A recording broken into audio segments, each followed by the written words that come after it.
Wow, what an incredibly powerful talk, Stacy. I've heard this talk countless times, and I honestly still get chills when you reveal that you're Terrell. Before we move into the Q&A session, do you want to take a moment to introduce yourself to our viewers? Yes, of course. So hi everybody. After 2 years of getting ready for this and preparing for this, it's finally here. And my name is Stacy Clark. So you guys all know, as you heard in the story, Terrell. I work at Diverse and Resilient as a program coordinator, intersectionality among men. And this opportunity was an opportunity that I chose to take because I know that there's so many people that have to hear the words that I spoke in the actual TED. Not only just people living with HIV, but I feel like people also who are not living with HIV, because stigma doesn't have a color, doesn't have a race. It reaches all different parts of life. And so with that information, I just crave to really help people and give them the opportunities and the resources and tools that I did not have when I was younger. And so that's what I use this platform for, and I'm excited to be here. Yeah, well, we're so excited to have you with us this evening. We have a couple of questions prepared from our team that we can start off with. And remember, if you have a question for Stacy, click on the Q&A tab at the bottom of your screen to type in your question. So for our first question from the team, the topics you talk about in your talk are very much related to the work that you're doing. Can you share with us a little bit more about how you got started with Diverse and Resilient and what that experience has meant to you? Yeah, of course. So I started working in the HIV field and prevention at 16th Street, and building really strong connections with really powerful people that I still have connections to today. And with that experience, I wanted to really be more in the community and doing more community work within programming. And that's where I started doing the work at Diverse and Resilient. And through that, we have our core group members of our empowerment program that we have here. And those members are the members that you saw in the actual slideshow or the actual TEDx talk. And when starting the work there, I really started to learn about, like programming and how to engage community and how close relationships and community really does promote empowerment. And from that empowerment, it provides spaces for people to really collectively get together, share their experiences, learn from each other, and potentially alleviate that barrier that we have in community of not really having resources or support. And so through that, I've witnessed, bonds being cultivated through the actual core group. The core group actually helps the program navigate in different ways how we want to meet each pillar that we work through, which is HIV prevention, which is people living with HIV, really talking to them and empowering them and talking about medication adherence, and really talking about alcohol and drug misuse and how that correlates to the HIV rates and the data that we see. And also working with the core group, I actually really did see a lot of the minority stress and a lot of the health disparities that we all face. All of us being Black and gay really does, you really see a lot of the parallels that we all face together. And so that adds another token to the box when we speak of having that community, trust and having those bonds cultivated, because they can rely on each other. They view each other as brothers. And we all know that, well, we're starting to see now that community voices are needed at big tables and in spaces that they're not normally seen at, because those are where the decisions are usually made, important decisions. And so it's important for us to have community members really speak their truth and really show their testament into what they have been through. And through that, we can actually alleviate the issues that we have in the world regarding HIV, because stigma, as I said in the TEDx talk, is the silent killer. We don't realize it, but we face stigma every day. We stigmatize things every single day. So it's not an HIV issue. It's an issue that we have to continue to alleviate for people. So that's how I started my work here at Diverse and Resilient, which is an organization that focuses on health and equity for people of color in the Southeast Wisconsin. And my program in specific is tailored toward young Black gay men, ages 18 to 29. Awesome. We'll put the website info in the chat if we can, so people can find out more.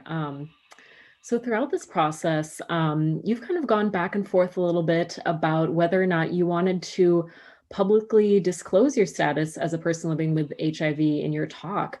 Can you kind of share more about your thought process there and why you ultimately chose to include it in your TEDx talk? Whew. Okay, so this is actually a thought that I've had leading up to today. And I've actually talked to a lot of community champions who have really been there for me. A lot of them are watching here today and really gauging how, I should really go about this. And a lot of it that I recognized when I really sat down and thought about it, Stacey, why in the heck do you care about you disclosing your status when you know that I'm out with my status? I've used my status on different panels around the community to really uplift people and teach, how stigma is really undercutting our marginalized communities. And so I realized that it was stigma that played a huge role.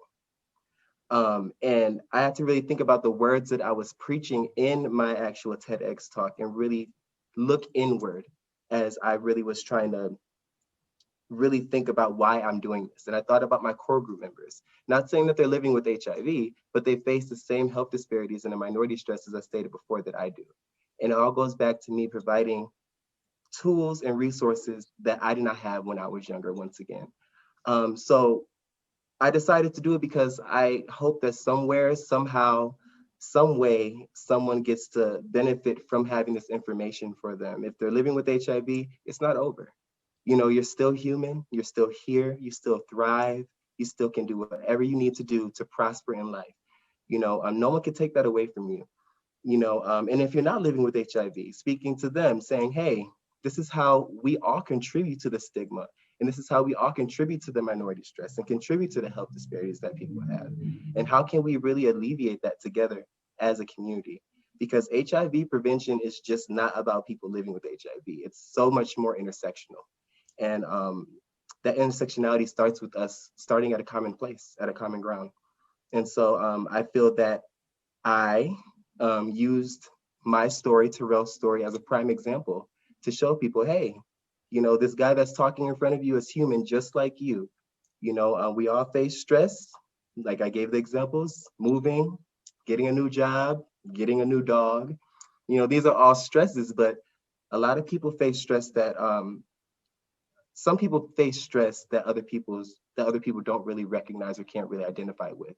And that's fine because everyone has their own reality, right? But I think it's important and imperative for us to really, like I said, peel back those layers and really try to understand other people's perceptions and other people's realities, because those are real and they matter. And so for anybody who is watching this that is living with HIV and scared in the shadows, you're not alone.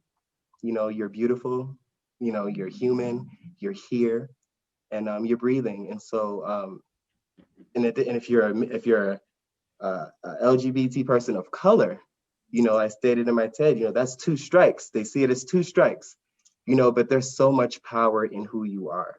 There's so much power in the skin that you rock. There's so much power in the thoughts that you have and the experiences and the stories that you all bring to the table. It's vital and it's needed. And so it's time to speak up, and it's time to really put the human back in HIV, because HIV doesn't have a face, nor does it have an age, nor does it have a religion. HIV is here, and so are we. So we have to do what we have to do. Absolutely. I know people in the chat are hyping you up right now. I can't see anything. Yeah, that's such a powerful message. I'm so grateful you're talking to us about all of this. One more question we have from our team is, what is the strongest factor, from your opinion, preventing young LGBTQ plus men of color from seeking out the resources and information and help that they need, either with or without a diagnosis at any point in time? So I would say that I feel like it's less of them not seeking the help, because I feel like they do need the help and they do seek it, they do want it. But I feel like a lot of factors, one of the factors being a medical mistrust, which I talked about earlier, that plays a huge role, because for centuries, African Americans and people of color have been mistreated, and especially in the medical system, the healthcare system, really has not been a balance beam that we have. So that is a huge factor when we look at communities. I gave the examples of, whether it be a gay man going to the doctor and the doctor automatically assuming outcomes based off of who he loves, or rather it be even a trans woman or a man going to the doctor and getting that gut-wrenching feeling when the doctor mistakes their sexual identity. Like that is traumatic experiences that really do halt people or prevent people from going to seek the help that they need. And another one that I think that is a contributing factor is stigma, and internalized stigma as well, and internalized homophobia. We've been conditioned to look at this stuff in a certain kind of way that leaves us in a space where we don't feel comfortable and feel ashamed to talk about these things. So that's the part that I was speaking to the vast majority of community, because I feel like that's the part that they really can contribute to. But those are the factors that I believe are there in place that are barriers to people accessing resources. And going back to another part is going back to my TEDx talk when I was talking about, having programs enriched with community. Those are the most successful programs, because those programs have the narrative of community. They have geared and steered and driven by community. And so when community really shows up, that really does speak volumes. We just saw it in the Black Trans Visibility March that we had here in Milwaukee.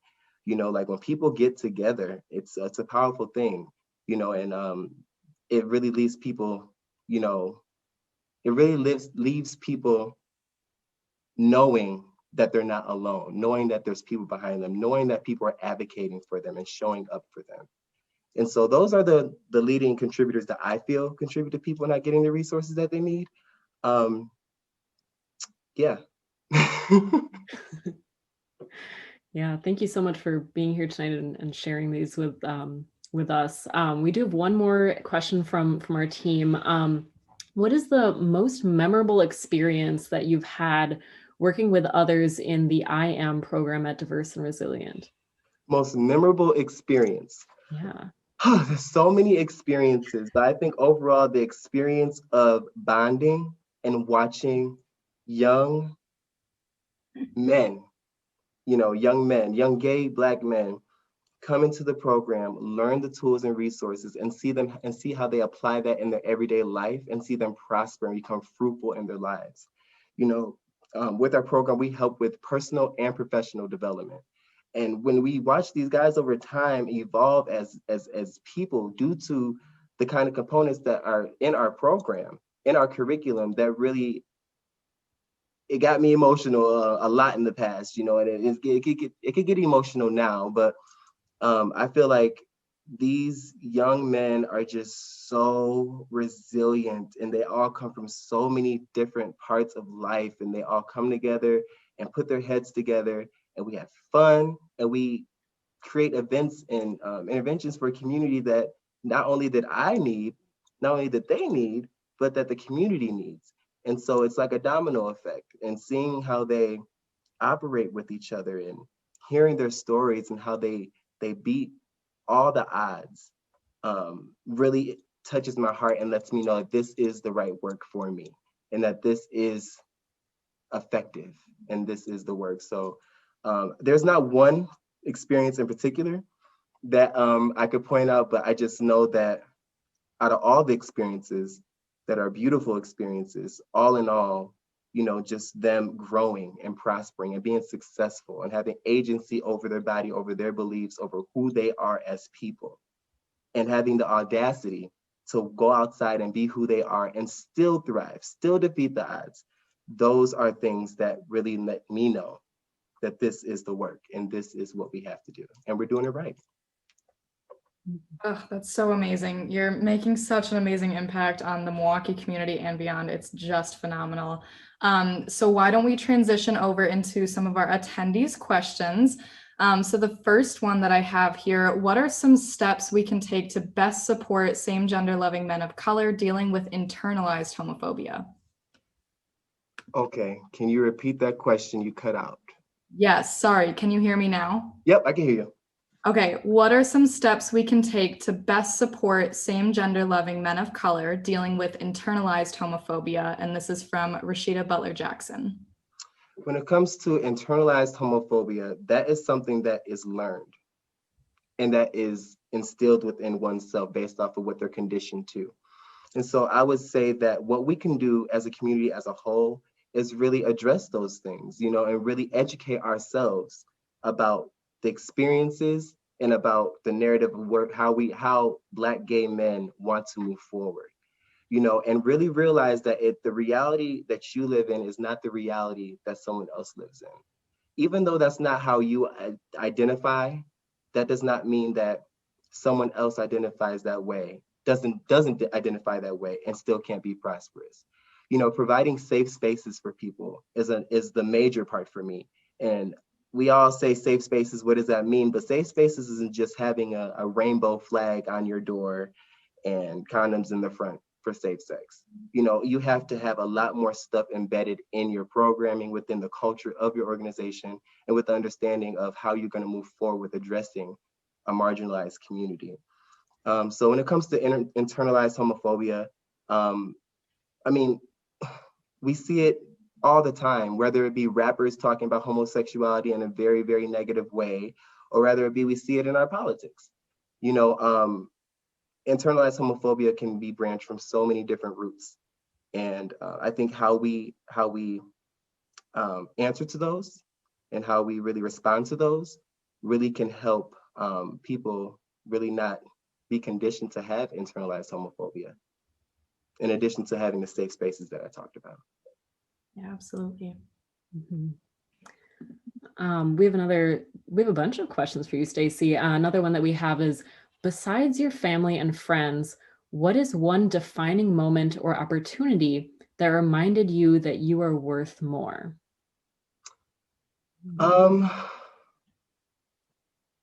One time, okay, that I was worth more. Yeah, I think that maybe they're referring to the anecdote about your mother reminding you about your faith, and Yes, that was a really yes. powerful moment. Mm-hmm. Maybe they're asking about other defining moments like that. Right. So I would say one of the defining moments that I felt that I'm worth so much more than just someone living with HIV, or just worth so much more than just being someone who identifies as gay, is my little brother. He lives with cerebral palsy, and he was born early at 6 months, and just watching him throughout his life and how he really overcame so much as a disabled man, a boy now turned into a man, really does motivate me to be the best man that I could be for him, and seeing how he looks up to me. And he's not gay, he's not living with HIV, but I'm still someone that he looks up to and that he views as a hero. And so that just made me know, it reminded me, Stacy, you are still whole. You still have the juice.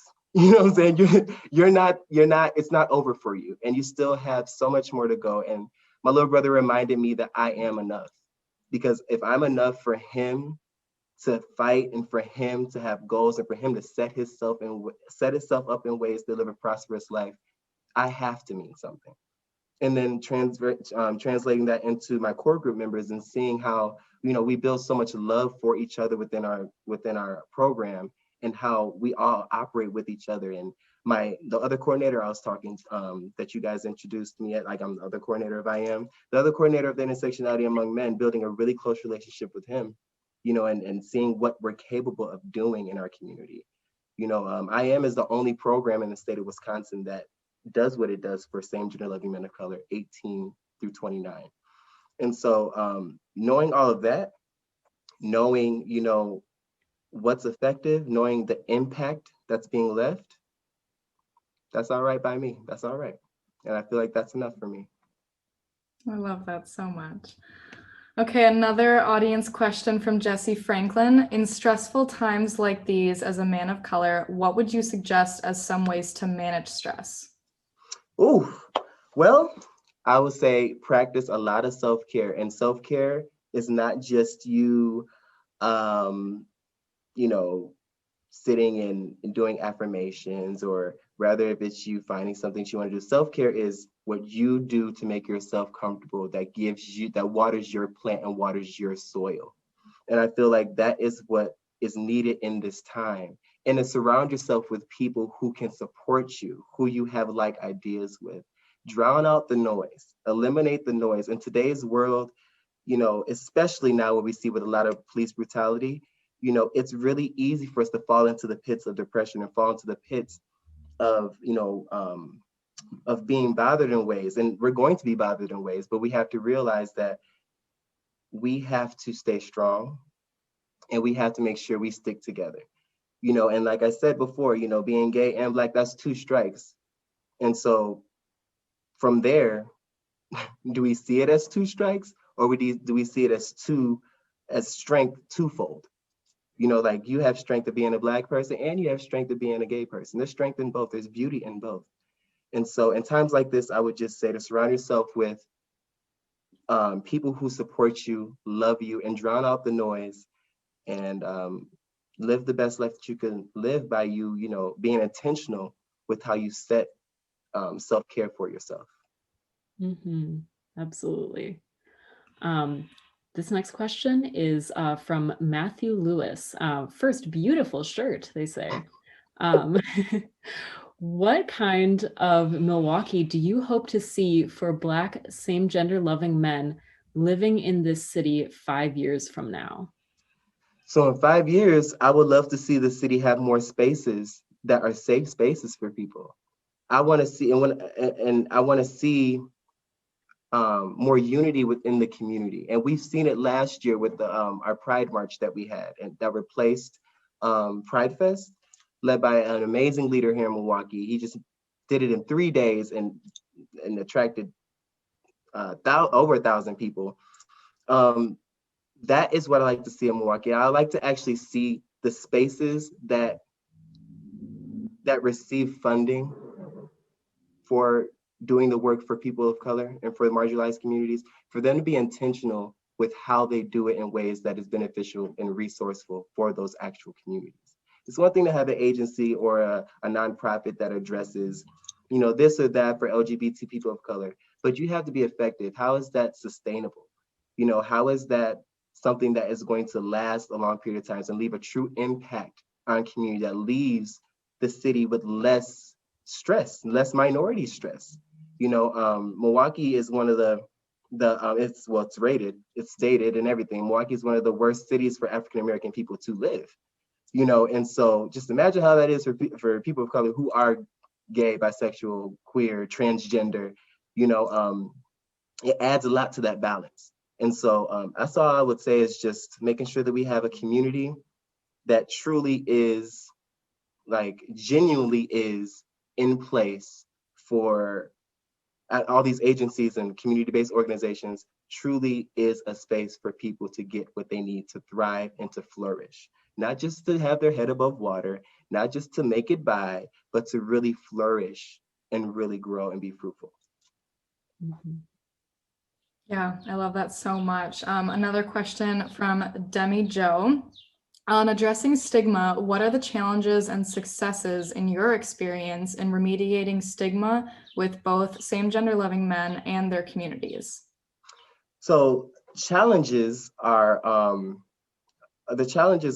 that we all face stigma. And at one point in our lives or another, we have been on the other side of being a person who stigmatizes things, right? Not just HIV, but there's a lot of things. So that's a challenge. And the challenge is that a key ingredient in stigma is fear. You know, and fear is something that's deeply enrooted into someone. And it's hard for you to pull that out of someone for them to realize that they are contributing to stigma, because they don't see it. You know, so that's a big challenge. And going back to what we were talking about before with internalized homophobia, stigma creates internalized homophobia. So that is another part that's really a challenge for us as well. For me as well, when I have these conversations, is because by the time we have that conversation, I realize that someone has internalized homophobia. At that point, it's like, man, you know, damage is done. How do you alleviate this damage? How do you reverse this damage? How do you reverse this trauma? You know, but I feel like one of the successes that I have is my unique experience that I talked to you guys about earlier. You saw in my TED Talk is I come from a suburban city. And so I understand how it is to be not heard, not seen at big tables, not feel like I'm not represented, being from, Oak Creek, but at the same time, I feel like that is a parallel barrier that the inner city faces. And so I can have conversations with people living in suburban area, rural area, urbanized areas, and really tie in everything together. And that's been a success for me, is actually being able to tie all those things together. That's fantastic. We have one other question.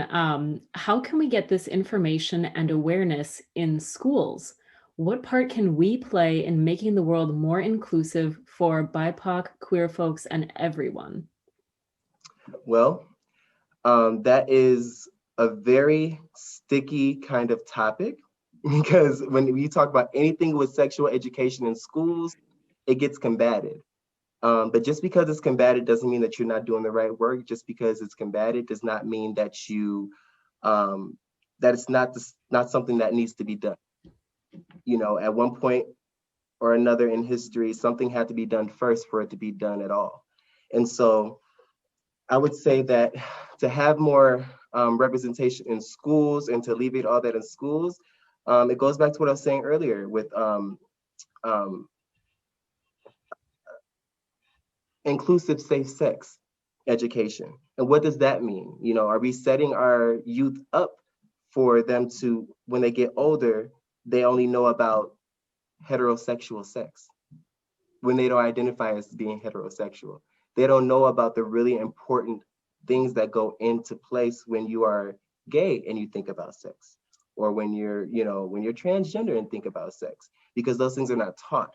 And you have to learn that either by dealing with it and experiencing it head on, which is the worst way to even experience it, or you learn it through enriched programming, which is what we need and what we crave for our communities.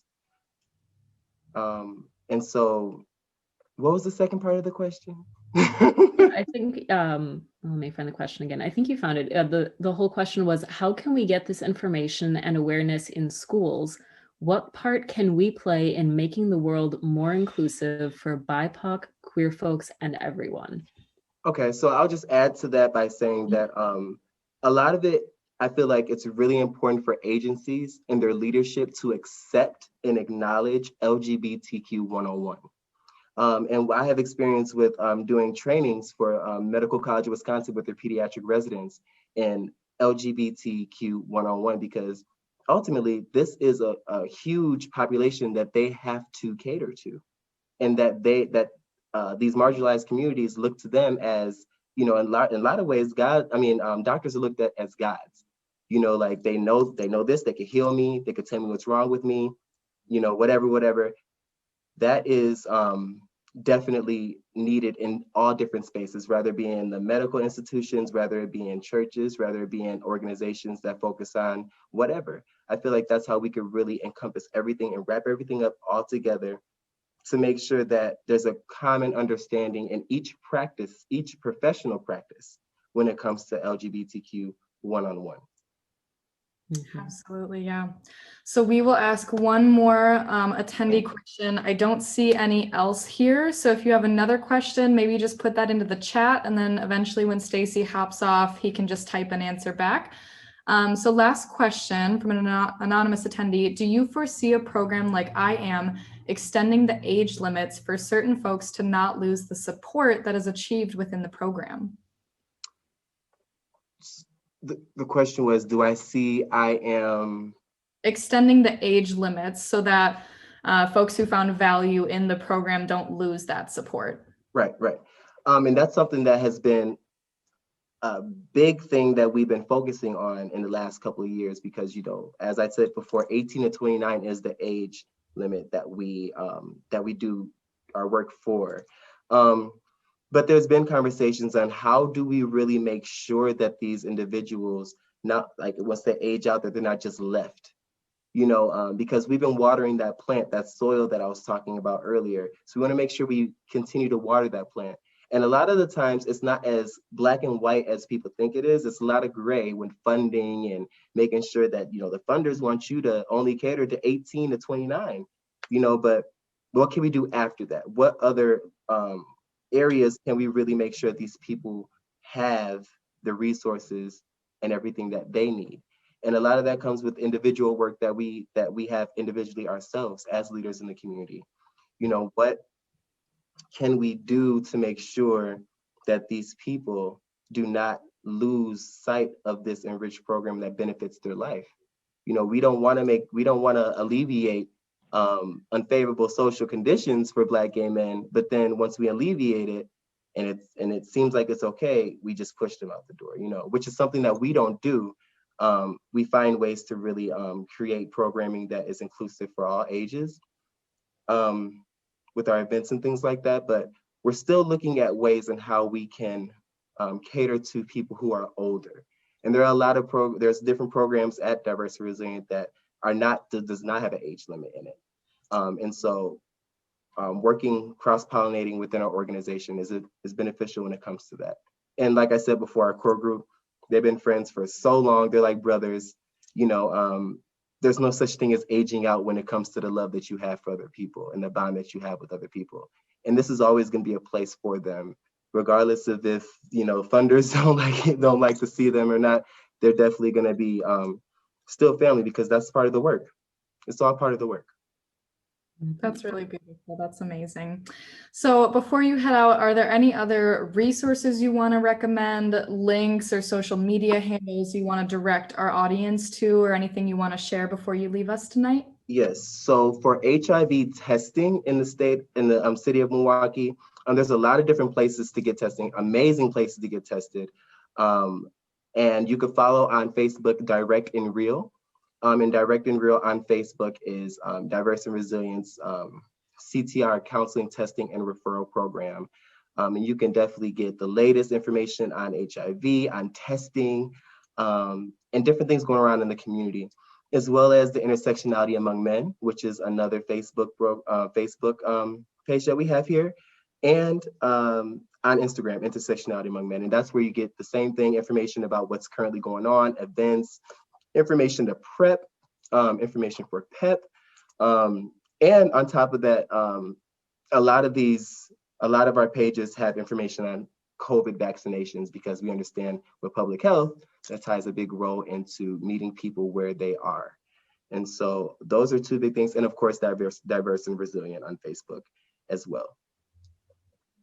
Wonderful. Thank you so much, Stacy. It's been a pleasure having you today. Thank you for giving us so much food for thought and sharing a lot of really important information with us. I'm seeing a lot of people sharing a lot of love with you in the chat, and I can't see anything. I can't wait to. Okay. Well, when you pop up, you'll have to check those out. And I think I see a couple of people asking questions in the chat too for you. So, but thank you again. It's been an absolute pleasure, Stacy. Thank you, guys. Thank you.